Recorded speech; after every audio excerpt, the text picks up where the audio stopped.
Great stuff. At this stage now you have your 2 legs ready, and you have your 2 little safety pins cut into the shank of your buttons, legs nicely stuffed, and you now need the body of your creature, whether it's I have Clementine Cat. If you haven't already done so, you may need to go back and look at your body piece. And you see that little X there? That just gives an indication of where the legs are going to go. So I've marked mine with a pin. I had them marked with just from the start, and that's just to make sure that the 2 legs are level. It's not too low down, that it'll catch through on each side. What they suggest in cool crafting is this elastic thread. It's quite strong, and you get a good long piece. It's invisible, but it's elastic and it's quite firm. It's a challenge to get it through the needle, and I would suggest that whatever needle you choose, it needs to be a long needle that will go through the legs and through the body, so that you're not hunting through the body of the whatever little creature you're doing.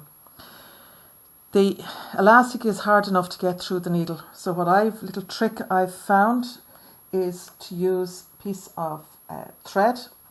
I had a little piece there cut ready. Anyway, cut another little piece. Just a short little piece of thread. Make a loop and put that loop through the eye of your needle. Okay. And then take one end, if you can see there, one end of your thread, your nylon thread, and pull the thread, the elastic thread, through the eye of the needle, and it will come through much quicker. Now you need quite a long piece, so just feed it through gently until you get your thread the same length on both sides. Okay, so it needs to be able to come through the body. Now this actual piece is very, very long, so I'm going to just snip. I have it long enough now, it's grand. Okay, so you have your long needle, your long piece of thread, your 2 legs ready, and your body marked. So now at the final, this is probably the trickiest bit. So now, this is why the pin is so important. So take your needle with your thread through the shank and remove the pin out of your way. So if you haven't got the pin, you see, you'd be hunting around for that shank. Bring the thread through. Not all the way. Make sure you leave a long piece.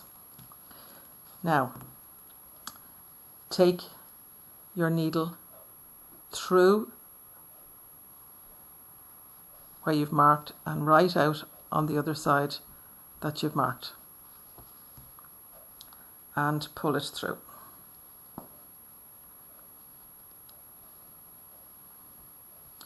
Okay, I'm just catching that through there. Now, again, making sure your legs are going to face the right way. You don't want one leg backwards and one leg forwards. Again, take it through the shank of your second button and remove the safety pin.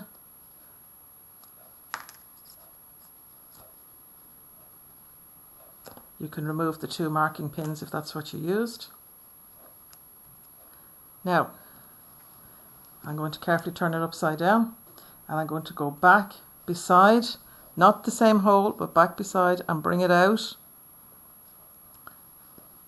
on the other side again. And I'm going to bring it back through the opposite direction on the first shank.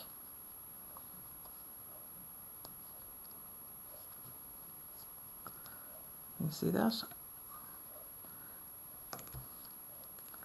So it gets a little bit awkward at this point. There's a lot going on. Now, just very gently, I'm going to cut off the needle now because I don't need that. And just put a little bit of tension and squeeze in the body and just pull the threads through so that you give it like it has a little bit of a socket. Can you see just a little bit of a socket coming through? Okay. Another little pull and tie that off very securely. You'll need to knot it 2 or 3 times and knot it quite firmly because this thread is quite bouncy.